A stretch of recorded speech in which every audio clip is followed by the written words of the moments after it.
For the first time in 5 years, Florida welcomes a #1 team in the country.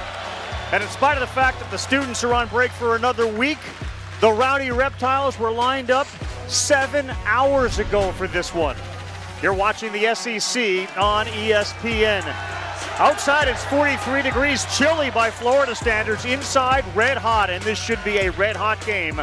The #1 team in the land and the only unbeaten left in Division I is Tennessee. Florida coming off a loss in which they scored 100 points. Florida has faced #1s before at home. They are winless, 0-5 and 2-17 all time.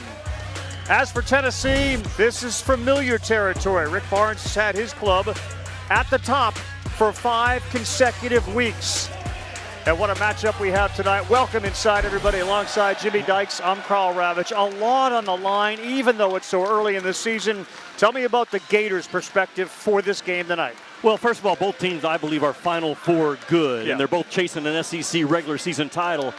A lot of pressure on Florida, I think, Ravi. You can't lose on your home floor. You went to Rupp Arena on Saturday. If you're the Gators, you allowed 106 points, and Tennessee's too good to allow that to happen tonight. Why is Tennessee #1? The nation's best defensive team in the country right now. They also have some offensive firepower. Tennessee, a complete team. They've handled every challenge so far this year. All right, go with me here. They're dealing with Florida PTSD, post-3 stress disorder. Kobe Bryant had 7. They're going to have to deal with another guy that can shoot them. Yeah, I like where you're at tonight. Well, Chaz Lanier, to me, is the best shooter in college basketball right now. I know Brea had a big game for Kentucky, but this kid consistently, he's second in the nation, Ravi, making almost over 4 threes per game, which leads Division I, by the way. Walter Clayton Jr. is the answer for Florida offensively.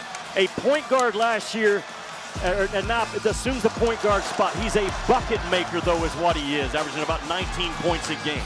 It's a loaded Florida backcourt. Lanier, Clayton Jr., classic, hard to guard. 2 other guys that Jimmy's talking about, this 3-headed monster in the backcourt for Florida. Elisha Martin, who is a transfer, and Will Richard. Those 3 can score. And that is the guy who is arguably the best defensive point guard in the country. He was the SEC Defensive Player of the Year. And this is going to be one of those where Florida scores a lot and Tennessee doesn't give a lot. And which team is able to impose their style and their will